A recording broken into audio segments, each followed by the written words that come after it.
Hello student, now we are going to see the second session buyback of shares के अंदर last session हम लोगों ने stop किया था रीजंस के बाद कि हम लोगों ने रीजंस देखा बायबैक के क्या क्या रीजंस हैं। अब वहां पर स्टूडेंट मैंने ये आपको बताया कि we have the surplus fund, हमारे पास बहुत ज्यादा फंड है। अब स्टूडेंट हमारे पास सरप्लस फंड है और हम सोचे कि बायबैक हम करें, लेकिन स्टूडेंट कोई भी कंपनी टोटली अपने मन से कितना भी शेयर्स बायबैक कर ले, कितना भी फंड यूज कर ले, फंड कितना भी उनके पास रहे, लेकिन मैं any numbers of shares buyback कर लूं, इसके लिए वो फ्री नहीं है। इसका सबसे बड़ा रीजन ये है स्टूडेंट कि जब कंपनी बायबैक करता है तो कंपनी इंटरनली पेमेंट कर रहा है, ओनर लोगों को ही पे कर रहा है, ओनर लोगों को ही कंपनी पे कर रहा है। उससे कहीं ना कहीं जो आउटसाइडर हैं वो लोग अपने आप को अनसिक्योर्ड फील करने लगेंगे। कोई भी आदमी किसी को भी पैसे उसके फाइनेंशियल स्टेटस को देखकर लेता है।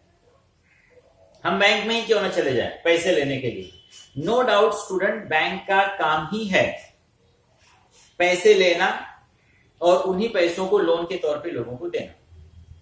कोई XYZ स्टूडेंट बैंक लोन देना बंद कर दे तो डेफिनेटली वो बैंक भी बंद हो जाएगा। लेकिन क्या बैंकों के पास हम जाते हैं या कोई XYZ पर्सन जाता है मुझे लोन दो और तुरंत बैंक उठा के दे देता है? बैंक उनका फाइनेंशियल स्टेटस देखता है, बैंक अपनी सिक्योरिटी देखता है।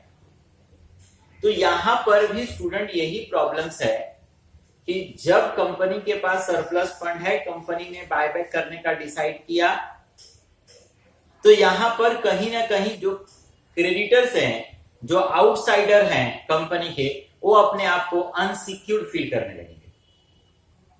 ये रीजंस है कि अगर आप बायबैक करते हो तो कुछ कंडीशंस फॉलो करना है, और कोई भी कंपनी फ्रीली बायबैक अपने मन से ना कर ले एनी नंबर्स ऑफ शेयर्स के लिए। इसके लिए यहां पर लॉ है, रूल्स एंड रेगुलेशंस है, उसी को मैंने कंडीशंस लिखा हुआ है।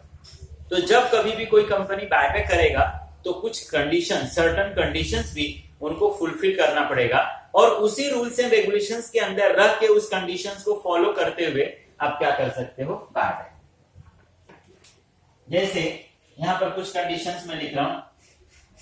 सबसे पहला तो है it should allow as per AA student मैंने लिखा articles of association.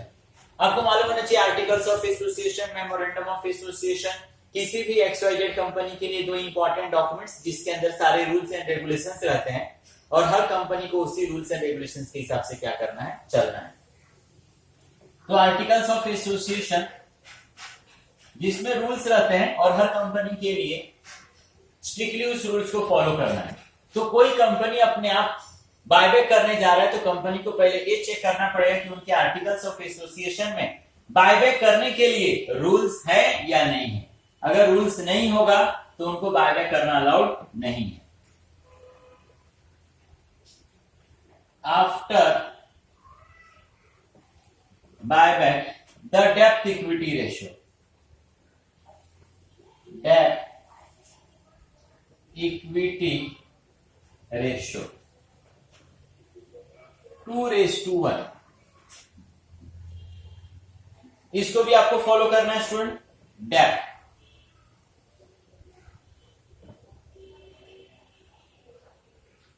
Equity, date का मतलब हो गया borrowed fund,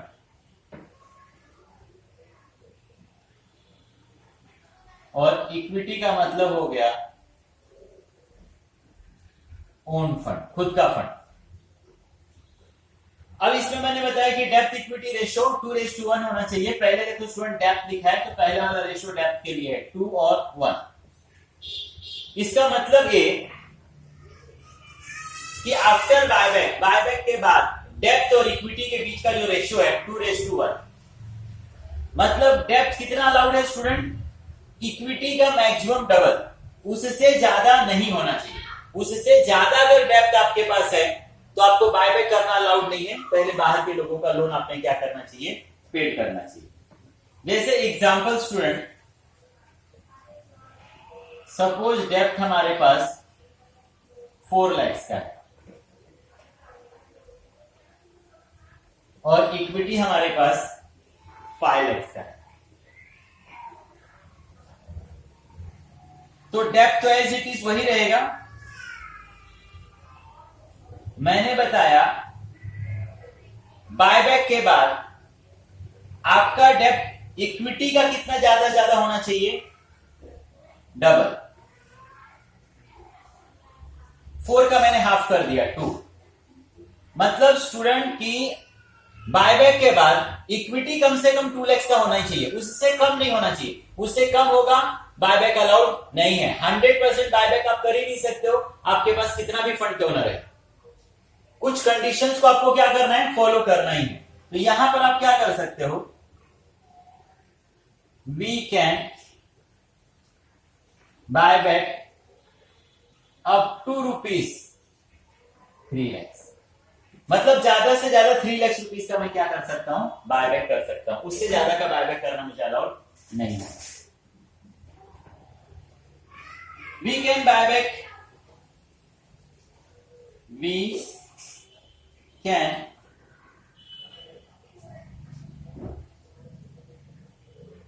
buy back equity shares and not preference shares। अब बायबैक में क्या कर सकते हो? Equity shares. प्रेफरेंस को तो मैंने बताया ना स्टूडेंट कि हम लोग क्या करते हैं? रिडीम करते हैं, वहां पर बायबैक नहीं होता है प्रेफरेंस का। Equity share should be, equity shares should be fully paid। इसका दूसरा ये मतलब हुआ स्टूडेंट की पार्टली पेड शेयर्स को आप बायबैक नहीं कर सकते हो। मोस्टली देखो हम लोग इतने दिन से रीड करते हैं, हम लोग देखते आ रहे हैं कि कंपनियां जो फंड का जो शेयर्स इश्यू करती हैं, लोगों से पैसा मांगती हैं। सपोज एग्जांपल, इक्विटी की वैल्यू 10 रुपीस है, तो application, allotment, first call and final call, एक 2 रुपीस मांगता है, यहां 3 रुपीस मांगता है, यहां 3 मांगता है, यहां पे 2। एक एग्जांपल लिख रहा हूं, और कंपनी इस तरीके से 10 मांगता है। सपोज कंपनी ने 2 रुपीस मांगा, 3 मांगा, ये भी 3 मांगा, अभी तक ये 2 रुपीस नहीं मांगा, तो ये शेयर क्या कहलाएगा स्टूडेंट? पार्टली पेड कहलाएगा, और इसको बायबैक करना अलाउड नहीं है। अगर कंपनी ये शेयर्स का बायबैक करना चाहती है तो पहले इन शेयर होल्डरों को बोलेगी कि आप 2 रुपीस दो। कंपनी 2 रुपीस उनसे लेगा, कंपनी उसको फुल्ली पेड करेगा, कंपनी एक्ट के कंडीशन को पूरा करेगा एंड देन बायबैक। यहां पर प्रेफरेंस शेयर्स की तरह एडजस्टमेंट नहीं चलता है स्टूडेंट। हम लोग जो लास्ट ईयर प्रेफरेंस शेयर्स पढ़े थे, वहां पर भी प्रेफरेंस शेयर्स को रिडीम होने के लिए स्टूडेंट सबसे बड़ा कंडीशन है, प्रेफरेंस शेयर्स रिडीम होने के लिए preference shares must be fully paid. वहां पर भी सेम चीज था। सपोज प्रेफरेंस शेयर्स होल्डर ने ये पैसा दिया है और ये पैसा भी लास्ट वाला नहीं दिया, मतलब वो पार्टली पेड है, फुल्ली पेड नहीं। तो कितनी बार कंपनी क्या करता है, जैसे कि कंपनी को ये 2 रुपीस लेना है और 10 रुपीस रिटर्न करना है, तो प्रेफरेंस शेयर होल्डर कंपनी को यह समझाता था कि आप हमसे 2 रुपीस लोगे, 10 रुपीस रिटर्न करोगे, मतलब फाइनली दोगे कितना? 8 रुपीस। तो आप ऐसा करो, जो 8 हमको देने वाले हो ना, उसी में से 2 रुपीस आप क्या करो, ले लो, हमारे शेयर्स को फुल्ली पेड कर दो और हमको हमारा पैसा दे दो। लेकिन बायबैक के अंदर स्टूडेंट ये एडजस्टमेंट नहीं चलता है। अगर पार्टली पेड इक्विटी शेयर्स है तो पहले उसको फुल्ली पेड होना पड़ेगा और उसके बाद ही कंपनी क्या करेगा, उसको रिडीम करेगा। अब कंपनियां जो शेयर इश्यू करती हैं स्टूडेंट या रिडीम करती हैं, देखो वो इस तरीके से रिडीम करती हैं। नंबर 5, ₹10 का शेयर कंपनी 10 पे रिडीम करेगा, इसको हम लोग बोलेंगे स्टूडेंट 5। 10 का शेयर 12, इसको बोलेंगे प्रीमियम। 10 का शेयर 9, इसको बोलेंगे डिस्काउंट। ओके स्टूडेंट, ₹10 आप पब्लिक से लो, ₹10 दो, इश्यू नहीं है। ₹10 लो, ₹12 दो, पब्लिक खुशी खुशी लेगा। लेकिन ₹10 लेकर आप पब्लिक को ₹9 रिटर्न करने का सोचो तो पब्लिक नहीं लेगा नॉर्मली। लेकिन बायबैक ऑफ शेयर्स के अंदर ₹10 का शेयर्स ₹9 पर भी बायबैक होता है, क्योंकि ये कंपनी के आउटसाइडर नहीं है स्टूडेंट, शेयर होल्डर्स कंपनी के इनसाइडर है। इक्विटी शेयर होल्डर्स को प्रॉफिट भी हो सकता है और इक्विटी शेयर होल्डर को लॉस भी हो सकता है। Profit and loss is hand to hand because they are owner of the company. ये कंपनी के कौन है? ओनर है। तो यहां पर बायबैक पार पे भी हो सकता है, प्रीमियम पे भी हो सकता है, डिस्काउंट पर भी हो सकता है। Buyback either at par, at premium or at discount। Buyback किस पे हो सकता है? डिस्काउंट पर भी हो सकता है, क्योंकि ये कंपनी कौन है स्टूडेंट? ओनर है। ओनर को लॉस भी हो सकता है, लॉस भी क्या करना पड़ेगा? बेयर करना पड़ेगा। अब सपोज अगर ये प्रीमियम पे मैं इशू कर रहा हूं, पार पे कर रहा हूं तो कोई इशू नहीं है। 10 के बदले 12 दे रहे हैं तो ये कंपनी के लिए लॉस है स्टूडेंट, और 10 के बदले 9 दे रहे हैं तो ये कंपनी के लिए प्रॉफिट है स्टूडेंट। अब 10 के बदले अगर मैं ₹12 इक्विटी शेयर होल्डर को दूं, पर शेयर ₹2 का लॉस, तो वो लॉस कहीं ना कहीं से तो मुझे एडजस्ट करना पड़ेगा। जिस तरीके से यहां पर मैं 10 के बदले ₹12 देने का बोल रहा हूं, उसी तरीके से नंबर्स ऑफ टाइम आप ये देखते हो कि कंपनियां शेयर्स भी प्रीमियम पे इशू करती हैं। अगर मैं प्रीमियम पे शेयर्स इशू कर रहा हूं तो मेरे लिए प्रॉफिट है। तो कंपनी प्रीमियम का जो लॉस हुआ एक कैपिटल लॉस है। एक कैपिटल लॉस क्यों है? क्योंकि ये बार बार होने वाला लॉस नहीं है। बार बार जो होता है, फ्रीक्वेंटली होता है, रेगुलर होता है स्टूडेंट, उसको हम लोग रेवेन्यू लॉस बोलते हैं। एक कैपिटल लॉस है, तो इसको या तो हम प्रीमियम से एडजस्ट करेंगे, और अगर प्रीमियम सफिशिएंट नहीं रहा तब हम इसको डिविजिबल प्रॉफिट से स्टूडेंट क्या करेंगे? एडजस्ट करेंगे। अब देखो इसको, premium on buyback, premium on buyback is a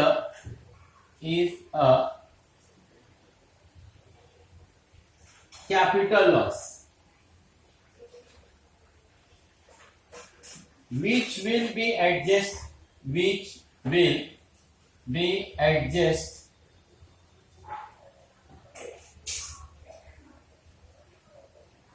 again profit and security premium. Student, security premium का मतलब हो गया शेयर्स प्रीमियम।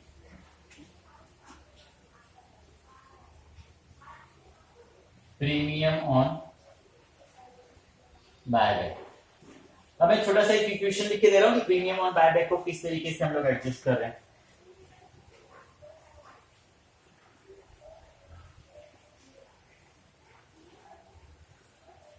सिक्योरिटी प्रीमियम जो ऑलरेडी पहले से है एग्जिस्टिंग, जिसको मैं बोल सकता हूं गिवन। सिक्योरिटी प्रीमियम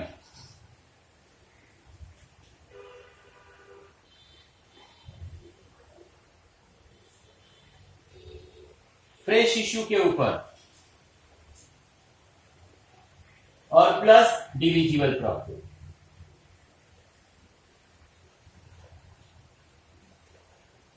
तो मैंने आपको बताया ना कि स्टूडेंट जो हम प्रीमियम लोगों को देंगे उस प्रीमियम को पहले हम प्रीमियम से ही एडजस्ट करेंगे। प्रीमियम से यहां एग्जिस्टिंग लिखा मतलब कितनी बार आप देखोगे, जैसे मैंने बताया ना already we have the premium, हमारे पास पहले से प्रीमियम है, तो उस प्रीमियम को प्रीमियम से एडजस्ट करेंगे। ये प्रीमियम अगर सफिशिएंट नहीं है और अगर सपोज हम लोगों ने फ्रेश इशू किया है प्रीमियम पे, तो हमारे पास अब प्रीमियम आया ना, तो उस प्रीमियम से एडजस्ट कर देंगे। मतलब अभी शेयर्स का प्रीमियम ही है, बट ये अभी जस्ट आ रहा है।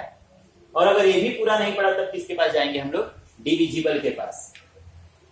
ओके, ये रहते हुए डायरेक्टली हम इसको जंप नहीं करेंगे, हम जिस सीक्वेंस में मैंने लिखा स्टूडेंट उसी सीक्वेंस को फॉलो करेंगे। जैसे एग्जांपल 100 रुपीज मुझे प्रीमियम देना है, सपोज 40 मेरे पास पहले से है, 20 फ्रेश इश्यू किया वहां से आ गया, 60 रुपीज का रिक्वायरमेंट पूरा हो गया।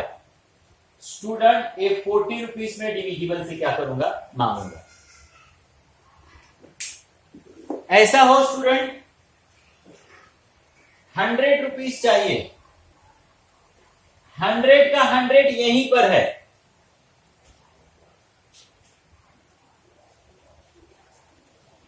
इसकी मुझे कोई जरूरत नहीं पड़ी, तो इसको हम लोगों को यूज करने की जरूरत नहीं। अब यहां पर जो ये देखने जाएंगे स्टूडेंट, ये इंपॉर्टेंट चीज है। Whenever shares buyback, company has two options.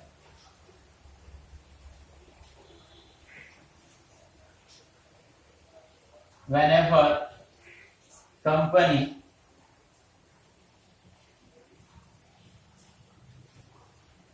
buyback options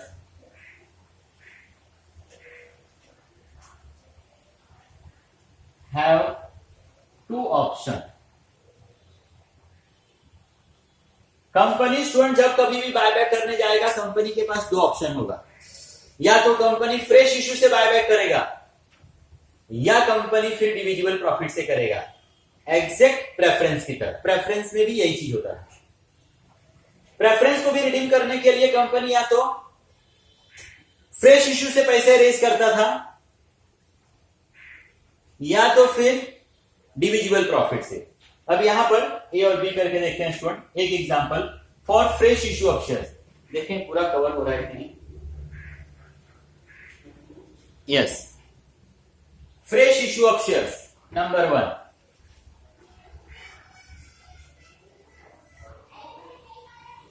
fresh issue of shares.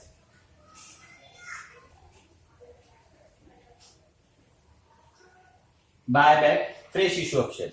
Suppose company fresh issue से करने जा रहा है। सपोज स्टूडेंट एक छोटा सा ये आपका balance sheet, suppose equity shares 10,000 है, रिजर्व एंड सरप्लस 5,000 है एंड क्रेडिटर 1,000, 16 और हियर वी हैव द 16। ये टैली बैलेंस शीट है। अब कंपनी ने सोचा कि चलो इसमें से 2,000 रुपीज का मैं बायबैक करता हूं, तो कंपनी 2,000 का बायबैक करेगा, मतलब कंपनी इसको 2,000 से कम करेगा। अब जैसे ही इंटरनल लोगों का पेमेंट होगा, इस आदमी को प्रॉब्लम्स होगा, क्रेडिटर्स को प्रॉब्लम्स होगा। क्रेडिटर्स हम लोगों को ही बताएगा, कंपनी के पास जाएगा, हमारे पास आएगा और बोलेगा कि जब आपने ओनर को, ये ओनर का पैसा है, क्रेडिटर्स और इक्विटी। मैंने जैसे बताया ना कि स्टूडेंट कोई भी आपको पैसा आपका फाइनेंशियल स्टेटस को देखकर देता है। जब इक्विटी शेयर्स होल्डर का यहां पर 10,000 रुपीज लगा था, तो क्रेडिटर्स को 1,000 देने में कोई इश्यू नहीं लगा। अरे 10,000 के सामने उसने 1,000 दिया है। ये रिजर्व एंड सरप्लस भी स्टूडेंट इक्विटी शेयर्स होल्डर का ही पैसा है। बट ये फ्री रिजर्व है स्टूडेंट, ये डिविजिबल प्रॉफिट है, बिना बताए इस पैसे का यूज कंपनी कहीं पे भी कर सकता है, रिस्ट्रिक्शन इसके ऊपर नहीं है। तो क्रेडिटर्स ने या क्रेडिटर्स का कहना कि आपके 1000 के सामने, सॉरी आपके 10,000 के सामने मैंने 1000 दिया, मतलब क्रेडिटर्स ने देखा कि अरे ओनर खुद का 10,000 लाया है और मुझे तो 1000 सिर्फ देना है। अगर कल को कंपनी को किसी भी तरीके से प्रॉब्लम्स होता है तो मुझे प्रॉब्लम्स नहीं होगा, क्योंकि सारे लोगों के पेमेंट के बाद ओनर अपना पैसा लेके जाएगा। तो कंपनी का वर्ष से वर्ष पोजीशन भी क्यों ना हो जाए, लेकिन इसका खुद का अपना 10,000 है, तो शायद मैं फाइनेंशियली लॉस में नहीं जाऊंगा, मुझे मेरा पैसा रिटर्न मिल जाएगा, यहां पर वो सेफ है।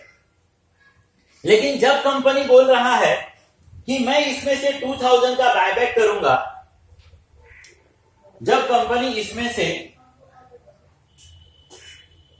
2000 का बायबैक करने का सोच रहा है, तो जब अब इसकी ये सोच या जिस चीज को सोच के इसने पैसा दिया था वो अब क्या हो रहा है, अलग हो रहा है। अब इसका 1000 और कंपनी का कितना पैसा इन्वेस्ट है, 8000। तब ये बंदा कहीं ना कहीं क्या हो रहा है, थोड़ा सा डिस्टर्ब हो रहा है। और ये कंपनी को बोल रहा है कि नहीं, आपका 8000 है और मेरा अभी भी आपके पास कितना है, 1000। जब आपका 10 था तो मेरा 1000 था, मुझे इश्यू नहीं है, लेकिन आप अपना पैसा कम कर रहे हो, ये नहीं चलेगा। अब ये नहीं चलेगा तो कंपनी के पास देखो दूसरा क्या ऑप्शन है,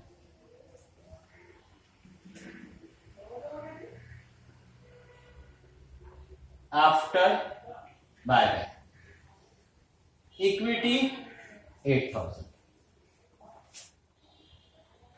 2000 का बायबैक हो जाएगा तो 8000। अब यहां पर कंपनी क्या करने वाला है, 2000 का प्रेफरेंस, मैंने पहले बताया कि इक्विटी को बायबैक करने के लिए इक्विटी नहीं इश्यू होगा, इक्विटी को बायबैक करने के लिए अगर इक्विटी फ्रेश इश्यू हो तो कुछ मतलब ही नहीं निकलेगा। तो यहां पर कंपनी 2000 का क्या इश्यू करेगा, प्रेफरेंस। रिजर्व एंड सरप्लस कितना, 5, क्रेडिटर्स कितना, 1, कैश 16 था। 2000 का अगर बायबैक होगा, कंपनी के पास 14 बचेगा। लेकिन जब हम प्रेफरेंस इशू करेंगे तो once against preference share holder 2000 फिर कैश लेकर आएगा ना स्टूडेंट, तो फिर से कितना हो जाएगा, 16 हो जाएगा। बैलेंस शीट हमारा क्या हो जाएगा, टैली हो जाएगा। मतलब जो 2000 रुपीस का कंपनी बायबैक किया, इक्विटी शेयर होल्डर्स को दिया, एक लायबिलिटी अपना कम किया, सेम प्रेफरेंस इशू करके 2000 का लायबिलिटी फिर से क्रिएट किया। मतलब इनको बताया कि तुमको 10 से मतलब है ना, चलो देखो फिर से कितना हो गया, 10। प्रेफरेंस शेयर होल्डर भी तो कंपनी का शेयर होल्डर ही है, यहां पर 10 था ना, यहां पर फिर से क्या हो गया, 10। इक्विटी क्रेडिटर्स का प्रॉब्लम्स यहां पर क्या हो जाएगा, सॉल्व हो जाएगा। ओके स्टूडेंट, दूसरा एक ये हो सकता है। दूसरा कंपनी कहां से इशू कर सकता है, तो कंपनी इशू कर सकता है आउट ऑफ प्रॉफिट।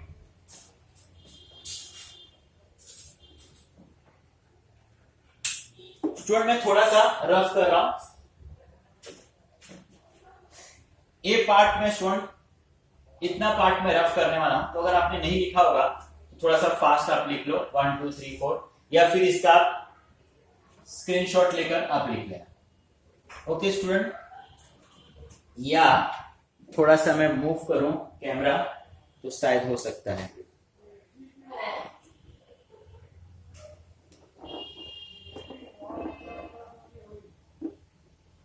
ओके चलो नेक्स्ट यहां पर स्टूडेंट आउट ऑफ प्रॉफिट। मैंने बताया ना, whenever company buyback 2 option, ये तो फर्स्ट ऑप्शन हुआ, बी आउट ऑफ प्रॉफिट।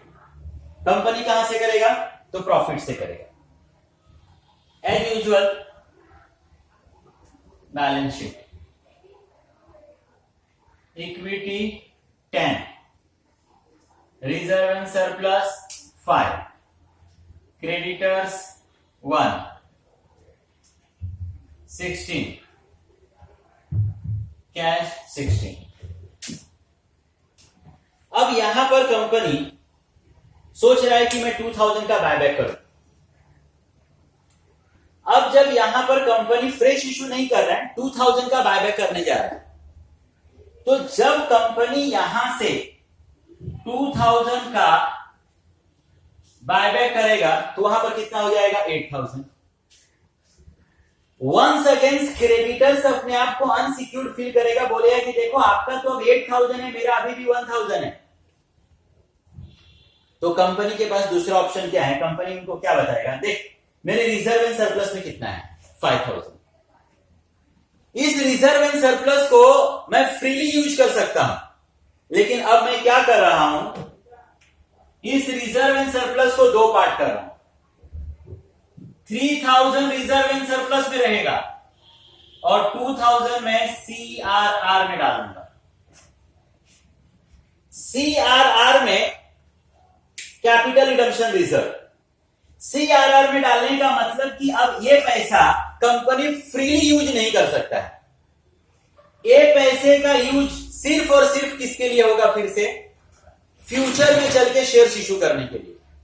मतलब वंस अगेन जो 2000 यहां कंपनी ने लोगों को रिडीम किया, उनके नाम पर रिजर्व एंड सरप्लस में से निकाल के 2000 कंपनी ने एक साइड में रखा, जिस पैसे को यूज कंपनी नहीं कर सकता है।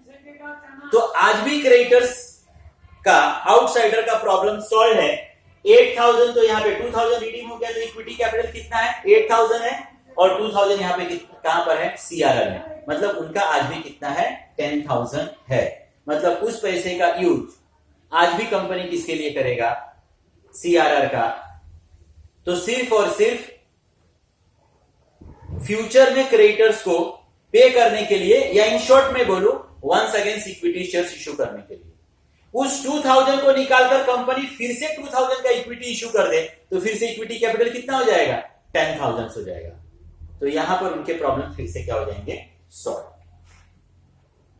देखो इस तरीके से एक यहां पर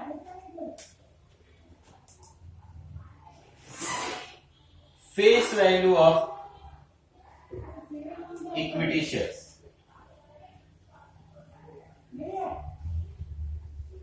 fresh issue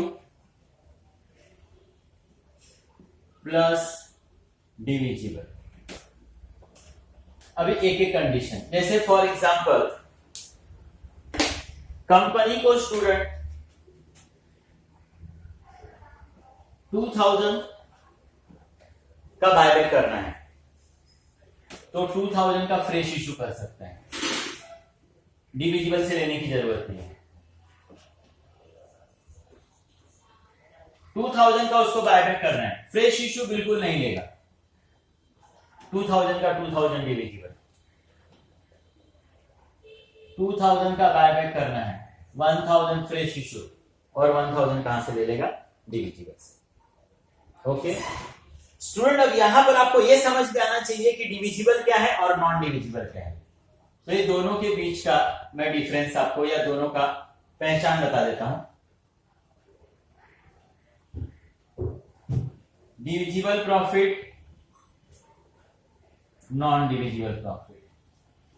divisible profit student वो होता है जो फ्रीली कंपनी कहीं पर भी यूज कर सकता है, उसका नाम ही है डिविजिबल, उसी को फ्री रिजर्व भी बोलते हैं।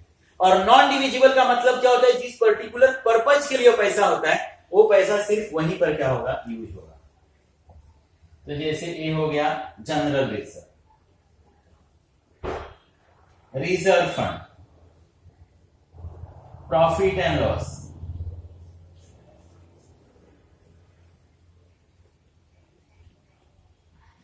Dividend equalization reserve, all these are the divisible.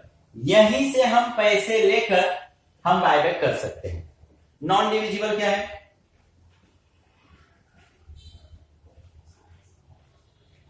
Capital reserve, CRR.